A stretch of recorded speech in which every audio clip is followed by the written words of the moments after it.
چقدر زنان هستند که درونشان پر از درد و غم، اما نیست نفری که دلش را بر او خالی کند. بخیر است؟ یگان کمک کنم. روزگار قریبی من هم بعدا اگر زیق شوم یگان جای بیهوده می روم یا لبی آب می آیم. از همه خوبش کوچه می برایم، کودکان را تماشا می کنم، بازی کودکان را. چون دوره بچگی بجز کارمان خوردن بود، خواب رفتن و بازی کردن. دیگر هیچ کار نبود، هیچ معما نبود. همون لحظه کودکان را تماشا میکنم و غم و اندوه رو از خود دور میکنم.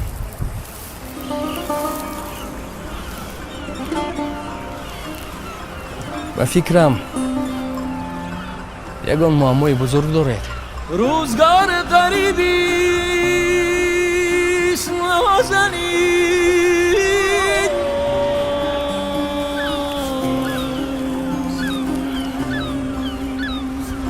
روزگار قریبی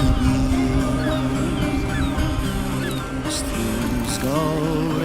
اجازه دهید یک سوال کنم. وقتی به دنیا آمده بودید همین معما، همین غم و اندوه را داشتید؟ اگر که از این دنیا بروید به خود برده می توانید؟ پس چرا غمگینید؟ خداوند هیچ کس را به قدر ناتواناییش امتحان نمی کند.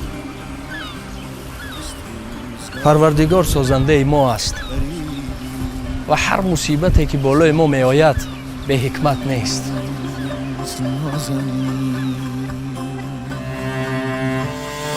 نمانده در دلم دگر توان دوری. شاید بعضا تنها با یک سخن توانیم سرنوشت یک انسان را رقم زنیم، چون انسان‌ها در قلبشان سخن‌های بسیار دارند، اما کمتر گوش یافت می شود که آنها را می شنود. نسبت مشکلات همدیگر بی‌طرف نباشیم.